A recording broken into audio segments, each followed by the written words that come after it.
Alhamdulillah, ketemu lagi sahabat Yapi dan bersama saya Ahmad Faisal.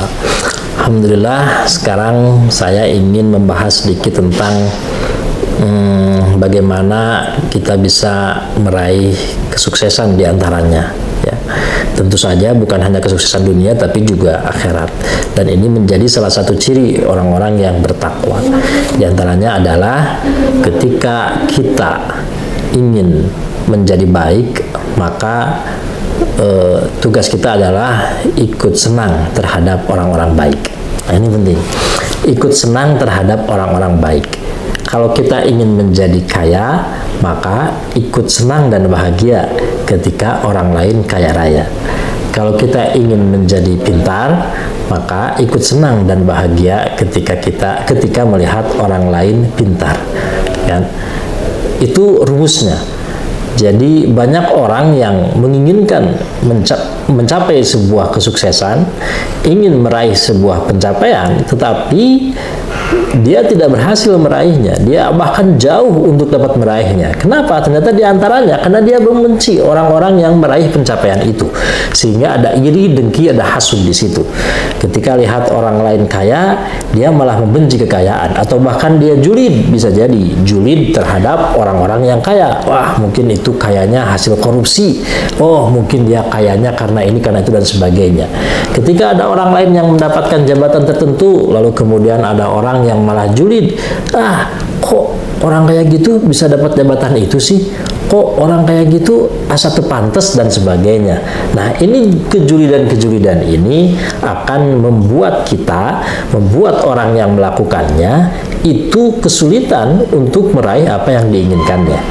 Ya, kenapa? Karena ini rumusnya nih. Saya bertanya ke orang-orang yang sukses, orang-orang yang hebat, orang-orang yang besar, diantaranya begitu langkah pertamanya. Jadi mindset pertama yang harus kita tanamkan ketika kita ingin menjadi lebih baik, maka kita harus senang melihat orang-orang berbuat baik. Kita ingin menjadi kaya raya, ya senanglah ketika melihat orang lain yang kaya raya. Jangan dijulidin, jangan diomongin yang jelek-jelek. Nah, itu yang menjadi kunci pertama. Yang berikutnya adalah, yang kedua adalah berhentilah untuk menyalah-nyalahkan pihak lain. Berhenti untuk menyalah-nyalahkan orang lain.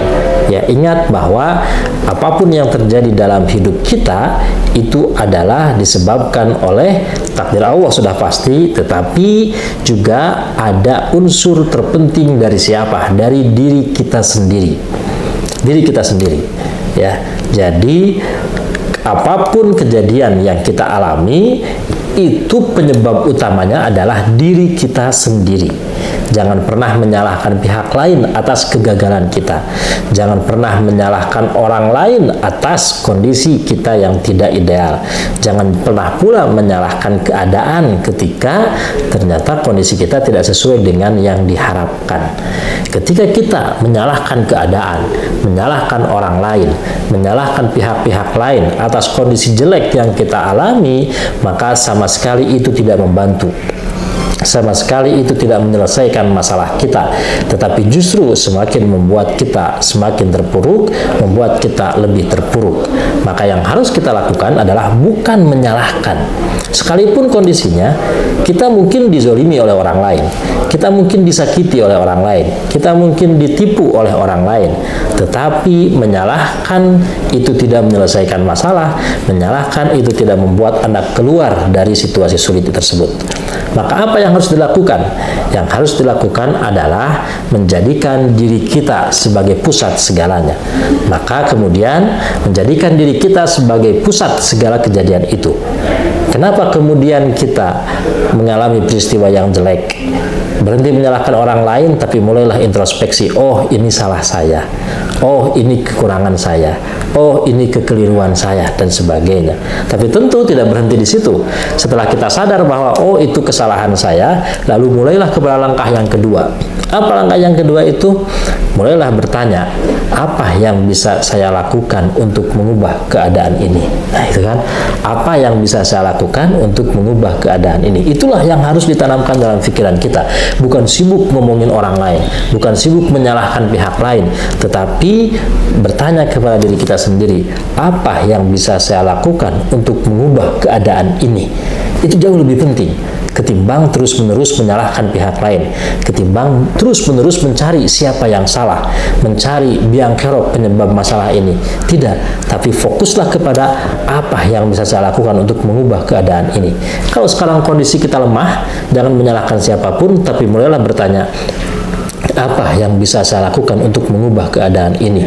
Maka itu jauh lebih baik dan itu lebih powerful untuk mengubah kehidupan kita. Oleh karena itu, sahabat YAPI semuanya, 2 langkah tadi, 2 ciri khas tadi kalau kita ingin berhasil meraih apa yang kita inginkan adalah yang pertama, kita senang dengan orang lain senang, bahagia dengan pencapaian orang lain yang baik, yang sukses, yang menyenangkan, dan yang kedua adalah berhenti menyalahkan pihak lain, tetapi lebih kembali konsentrasi kepada diri kita sendiri.